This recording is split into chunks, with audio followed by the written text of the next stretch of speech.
Have you heard about Heartmath and you're wondering what heart coherence is all about and why it's supposed to be so good for your health and well-being?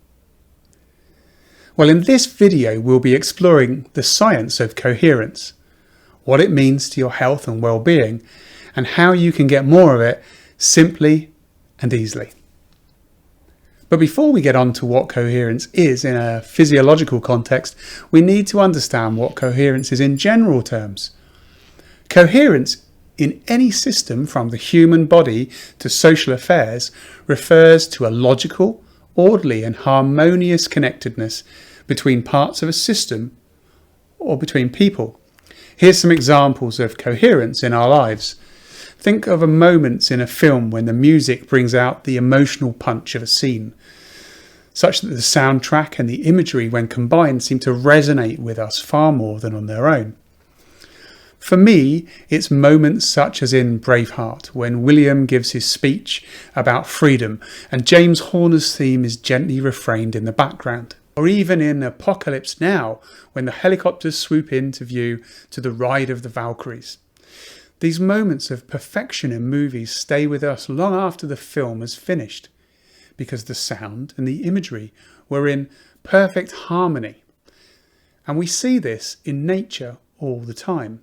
It's why we find the swaying of the trees in the breeze, or the sound of the ocean waves splashing on the beach so calming. Nature is in coherence. Things fit together and find a way of coexisting in harmony over thousands and thousands of years. And of course, that natural coherence is found in us.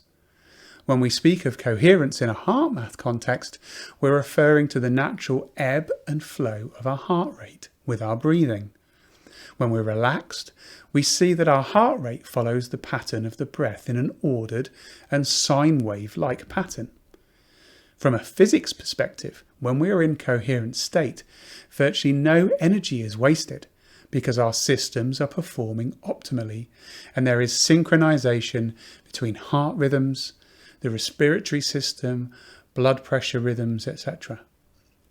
Most of us have been taught in school that the heart is constantly responding to orders sent by the brain in the form of neural signals. However, it's not as commonly known that the heart actually sends more signals to the brain than the brain sends to the heart.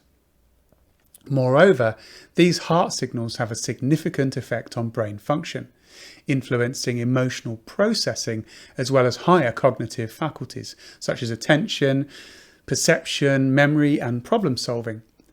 In other words, not only does the heart respond to the brain, but the brain continually responds to the heart. So I hear you asking, what gets in the way of coherence? Well, it's modern living. Stress, poor diet, not enough sleep, not enough exercise all put a load on the heart. And this puts your heart out of sync because it's too busy trying to supply blood to all of the organs that are under stress.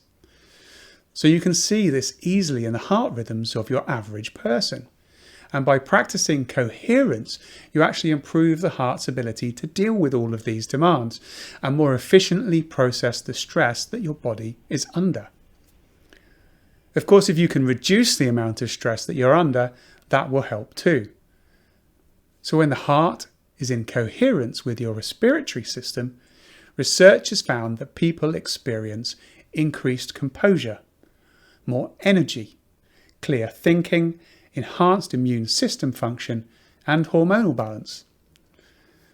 The easiest way to measure coherence is to get yourself a Heartmath Inner Balance device.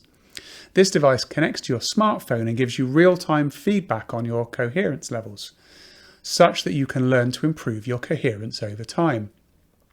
You can find other videos here on my channel on the Heartmath Inner Balance and how to get the best from it. So I hope you now understand what coherence is. If you have any questions, please leave them in the comments. And as always, for more content, please subscribe and I'll see you in the next video.